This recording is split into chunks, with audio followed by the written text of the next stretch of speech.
An error occurred. Great.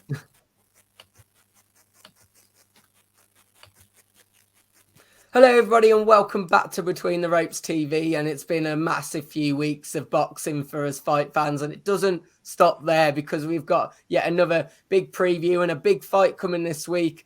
Of course, Canelo is back in action, and talk has already been arising this week on different channels about whether Canelo in his prime would have beaten Floyd Mayweather in his primes. A really interesting discussion. Of course, that is Canelo's one defeat, but it come much earlier in his career. But that's not what the discussion is today, because Canelo gets back in the ring, another light heavyweight clash.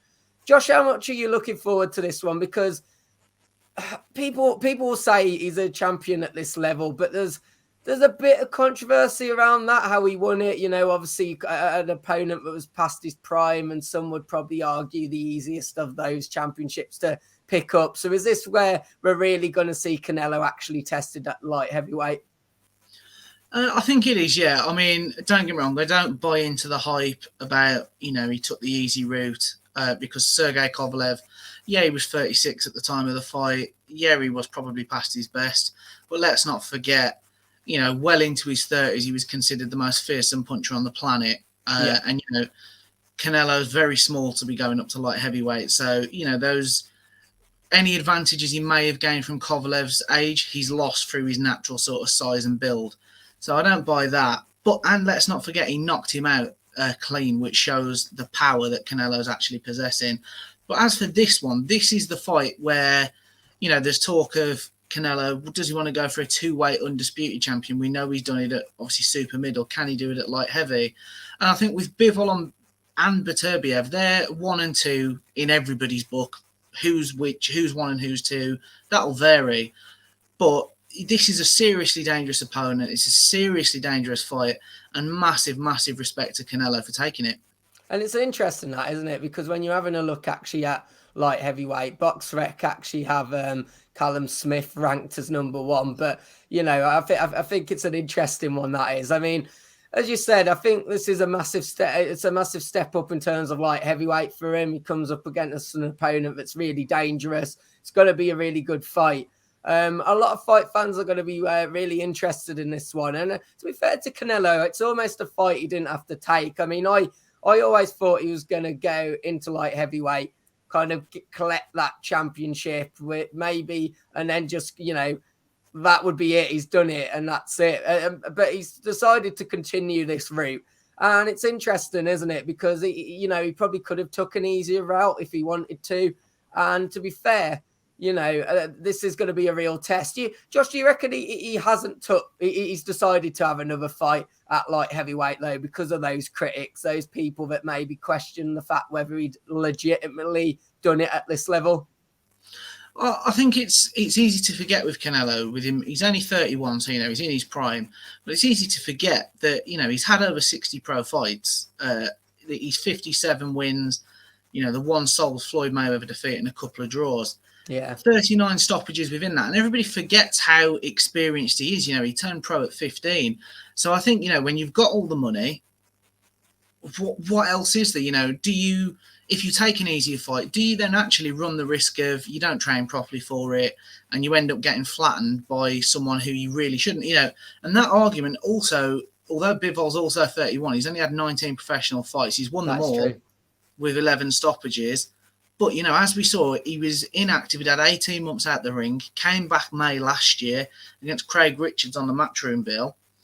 And let's be honest, I rate Craig Richards, but I didn't think Craig Richards was world level. And if Craig Richards had kept his foot on the gas, Craig Richards would have beaten him. So have we seen the risk of having a lesser fight? And, they become banana skins, don't they?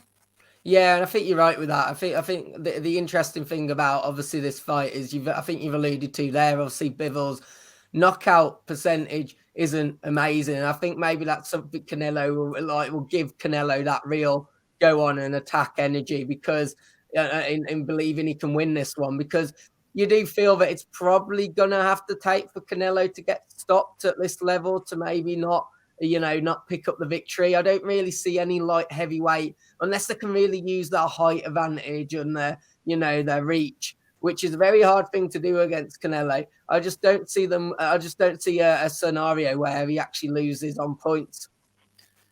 See, it's tough because if you know, Bivol, a lot of his recent wins have come on points. Yeah, You've true. got to go back over 4 years and 6 fights ago for his last knockout win against Sullivan Barrera.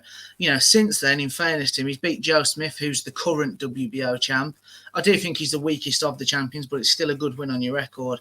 He's also beaten Lenin Castillo, but that was on points. And let's not forget, Callum Smith viciously knocked him out last September on the Joshua Usyk undercard. And also he's beaten Jean Pascal as well. So there's some good wins there for Dmitry Bivol. But, you know, when you start comparing resumes, you switch over to Canelo. We don't need to talk about it again, but in fairness to him, he's it'd fought need a everyone, whole hasn't he? video, wouldn't it, to talk about his resume? I think the easiest thing to say is just his resume speaks for himself. Josh, when we're obviously going to dive into the prediction itself. I mean, my prediction is I think Canelo wins it. I think he'll win it on points, and I don't think it's going to be an easy fight by any means. But I do really think he just gets through this, and it'll be another victory on the cards. See, I agree. Canelo will win it. I think he's just sometimes fighters, and it applies to many sports, but sometimes they get that air about them, don't they? And they're I don't want to say unbeatable because I'm walking into a fall, but you know what I mean? I think he's got that, but I think he stops him. I think it'll be very similar to the Kovalev fight, and Canelo will wait for his chance, pick his shot, and I think once he lands clean on Bivol, because Craig Richards had Bivol in trouble a few times. I think Canelo gets the stoppage win, and we move on to that mouth-watering trilogy with Golovkin for later in the year.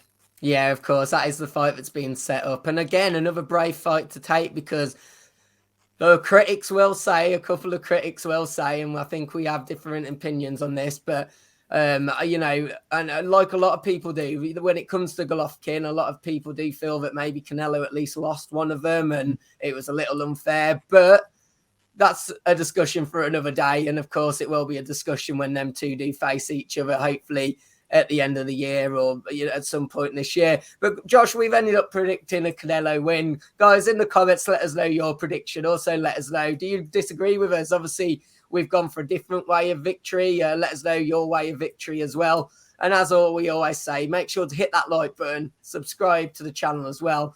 And we'll see you on the next video. Goodbye.